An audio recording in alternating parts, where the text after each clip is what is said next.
Hello बच्चों, आज हम शुरू करते हैं अपने 9वें चैप्टर के 3rd वीडियो को। इससे पहले अपने 2 वीडियो हो चुके हैं, जिनमें पहले में तो हमने प्रकाश और प्रकाश के परावर्तन के बारे में पढ़ा, और दूसरा जो वीडियो का आपने कल देखा था, उस दूसरे वीडियो की लॉकडाउन स्पेशल क्लासेज में हमने दर्पण के बारे में, उसके दोनों प्रकार, मुख्य प्रकार गोलीय और समतल दर्पण के बारे में, उसके बाद में गोलीय दर्पण के भी 2 विभाजन या 2 प्रकार, अवतल और उत्तल दर्पण के बारे में पढ़ा था। आज हम गोलीय दर्पण से संबंधित कुछ मुख्य परिभाषाओं को पढ़ेंगे। इन परिभाषाओं के माध्यम से जब आप आगे गोलीय दर्पणों की सहायता से प्रतिबिंबों का निर्माण करेंगे तो किस प्रकार प्रतिबिंब का निर्माण किया जाता है, किस प्रकार किसी भी दर्पण पे प्रकाश किरणों को आपतित किया जाता है, कहाँ से उनका किसी भी वस्तु का दर्पण से मापन किया जाता है, उन सभी स्थितियों को आप इन परिभाषाओं के माध्यम से ही उल्लेखित कर पाएंगे। तो आज का अपना टॉपिक है गोलीय दर्पण से संबंधित परिभाषाएं। आपको पता है, जैसा कि पिछले वीडियो में आपने पढ़ा कि दर्पण 2 प्रकार के हैं, अवतल और उत्तल। तो प्रत्येक दर्पण के लिए कुछ मुख्य परिभाषाएं हैं, जिनमें सबसे पहली परिभाषा जो आती है वो है दर्पण का ध्रुव। ध्रुव सबसे पहली परिभाषा है दर्पण का ध्रुव। दर्पण का ध्रुव यानी कोई गोलीय दर्पण और उस गोलीय दर्पण की जो परावर्तक सतह है, चमकीली सतह है, उस चमकीली सतह के केंद्र को, अगर हम एक अवतल दर्पण पर विचार करें तो इसका ये भाग, अंदर दबा हुआ भाग चमकीला होगा, जिसे हम परावर्तक पृष्ठ कहते हैं। तब इस परावर्तक पृष्ठ के केंद्र को, ये जो परावर्तक पृष्ठ है, इस परावर्तक पृष्ठ का ये बिंदु जो है वो केंद्र बिंदु होगा। परावर्तक पृष्ठ के इस केंद्र बिंदु को, यानी चमकीली सतह के केंद्र बिंदु को ही उस दर्पण का ध्रुव कहा जाता है, और इस बिंदु को कहेंगे दर्पण का ध्रुव। ऐसे ही अगर हम विचार करें कि अपना दर्पण जो है वो उत्तल दर्पण है, तो उत्तल दर्पण के लिए उभरा हुआ सतह जो है वो परावर्तक पृष्ठ होता है। ये पृष्ठ परावर्तक पृष्ठ होगा, और इस परावर्तक पृष्ठ के मध्य बिंदु को, इस बिंदु को दर्पण का ध्रुव कहते हैं, जिसे P से संकेतित किया जाता है। यानी इसका सिंबल जो होता है वो होता है P। जब आप किसी भी बिंब का या प्रतिबिंब का मापन करेंगे तो प्रत्येक बार आपको उसकी स्थिति का निर्धारण कि वह दर्पण से कितनी दूर है उसका मापन करना है। तो वह संदर्भ बिंदु जिससे आप मापन करेंगे वह संदर्भ बिंदु सदैव ध्रुव ही होगा। यानी कहने का मतलब, आपने सभी ने गणित में XY तल को, XY जड़ अक्षों को पढ़ा है, और आप ये कहते हैं कि ये तीनों अक्ष एक बिंदु पर काटते हैं। उस कटान बिंदु को हम संदर्भ बिंदु या मूल बिंदु कहते हैं। जैसे ये x अक्ष, ये y और ये जड़, जिसकी त्रिमिमीय व्यवस्था हम ऐसी बनाते हैं। तब ये x अक्ष, ये y और ये जड़, ये तीनों अक्ष एक दूसरे को एक बिंदु पर काटते हैं, जिसे कहा जाता है संदर्भ बिंदु या मूल बिंदु O। तब अगर हमें x अक्ष, y या जड़ में से किसी भी अक्ष पर किसी स्थिति का मापन करना है तो प्रत्येक बार हम उसकी स्थिति का मापन मूल बिंदु O से करते हैं। जैसे x अक्ष पर 5, तो हम वो मापेंगे कहाँ से? मूल बिंदु O से, 5 सेंटीमीटर, 5 मीटर, किलोमीटर। तो वैसे ही अगर आपको कभी भी दर्पण से किसी बिंब की या प्रतिबिंब की दूरी मापनी पड़े तो आप उसके लिए जैसे मूल बिंदु XY तल में होता है, वैसे ही मूल बिंदु दर्पण का ध्रुव होगा। प्रत्येक बार आपको स्थिति का मापन दर्पण के ध्रुव से करना है। तो सीधी सी परिभाषा है, गोलीय दर्पण के परावर्तक पृष्ठ के मध्य बिंदु या केंद्र बिंदु को ही दर्पण का ध्रुव कहते हैं और इसे P से दर्शाते हैं। नंबर 2, परिभाषा साथ में आप लिखते जाएं, नोट करते रहें। वीडियो को रोकते हुए आप इस परिभाषा को नोट भी कर सकते हैं कि गोलीय दर्पण के परावर्तक पृष्ठ के केंद्र को दर्पण का ध्रुव कहते हैं। उसके बाद में नंबर 2 दूसरी परिभाषा जो आती है वो है वक्रता केंद्र। वक्रता केंद्र, जैसा कि आपने कल पढ़ा था कि प्रत्येक गोलीय दर्पण अवतल या फिर उत्तल एक गोलीय कोष का काटा हुआ भाग है। अगर हम किसी भी अवतल या फिर उत्तल में से किसी भी दर्पण पर विचार करते हुए उसे पुनः एक गोले के रूप में निर्मित कर दें, पुनः एक गोले के रूप में निर्मित कर दें। क्यों कर सकते हैं? क्योंकि आपने कल कहा था कि गोलीय दर्पण या अवतल या उत्तल जो दोनों दर्पण है वो एक गोले को काटकर निर्मित किए जाते हैं। गोलीय कोष का काटा हुआ भाग है।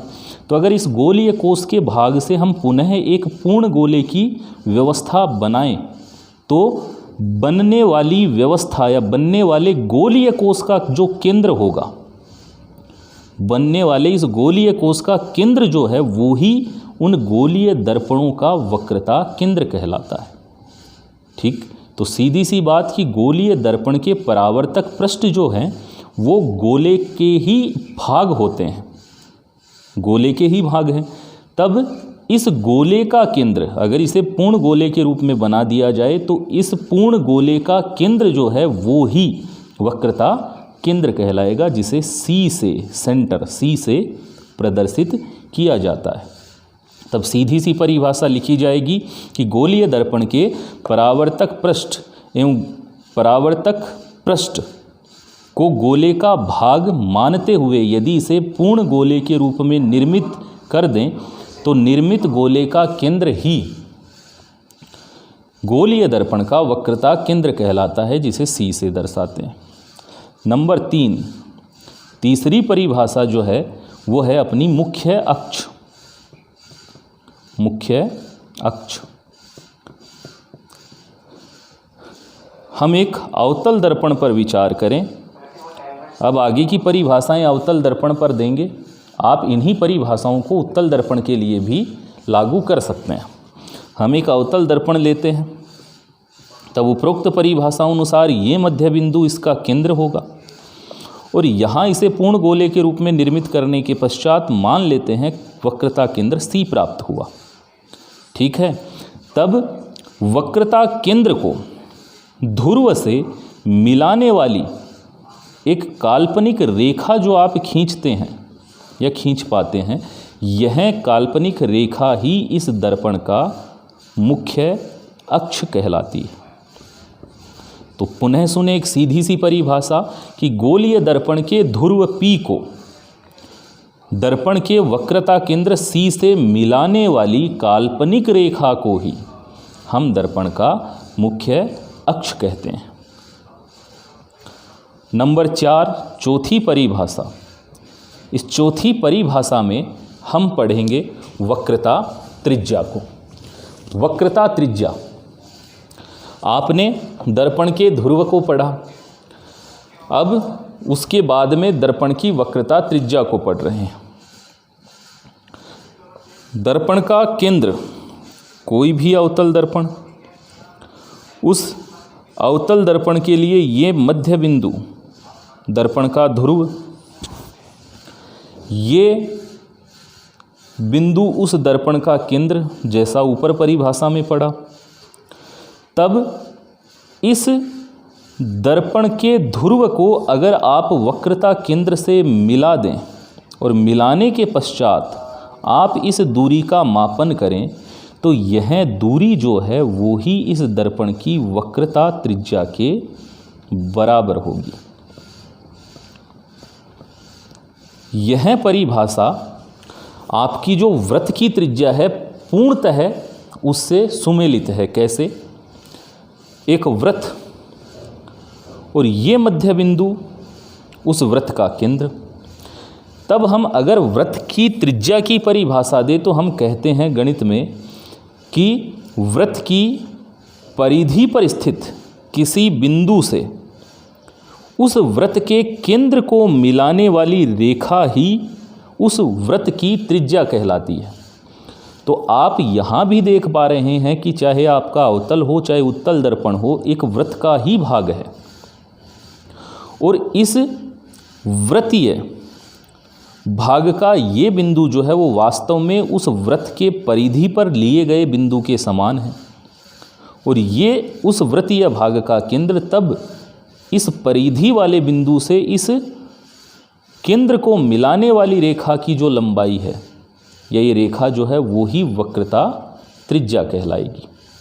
तो यहाँ से हम इस परिभाषा को सटीक रूप में इस प्रकार लिख सकते हैं। लिखें, गोलीय दर्पण का परावर्तक पृष्ठ, गोलीय दर्पण का परावर्तक पृष्ठ जो बिंदु P के रूप में आपने लिया है, गोलीय दर्पण का परावर्तक पृष्ठ पर स्थित किसी बिंदु से, गोलीय दर्पण के परावर्तक पृष्ठ पर स्थित किसी बिंदु से उस गोलीय दर्पण के वक्रता केंद्र को मिलाने वाली रेखा जो है उस दर्पण की वक्रता त्रिज्या कहलाती है, जिसे कैपिटल R से प्रदर्शित किया जाता है। यही परिभाषा जो है वो उत्तल दर्पण के लिए भी लागू होगी।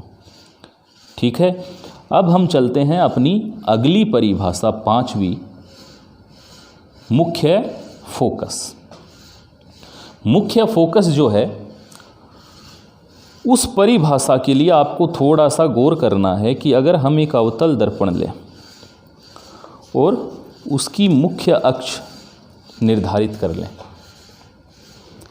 उसकी मुख्य अक्ष निर्धारित करने के पश्चात, ये मुख्य अक्ष हुई, और मुख्य अक्ष निर्धारित करने के पश्चात हम आगे पढ़ेंगे इसे और ठीक से कि जब हम कोई प्रकाश किरण उस मुख्य अक्ष के समांतर डालें तो ये प्रकाश किरण इस परावर्तक सतह पर गिरने के पश्चात मुड़ेगी और मुड़कर यह जिस बिंदु से गुजरेगी, या फिर अगर दर्पण कौन सा है, उत्तल है, तो इस मुख्य अक्ष के समांतर आने के पश्चात जिस बिंदु से गुजरती हुई प्रतीत होगी वह बिंदु ही आपका फोकस बिंदु कहलाएगा, जिसे कैपिटल F से दर्शाते हैं।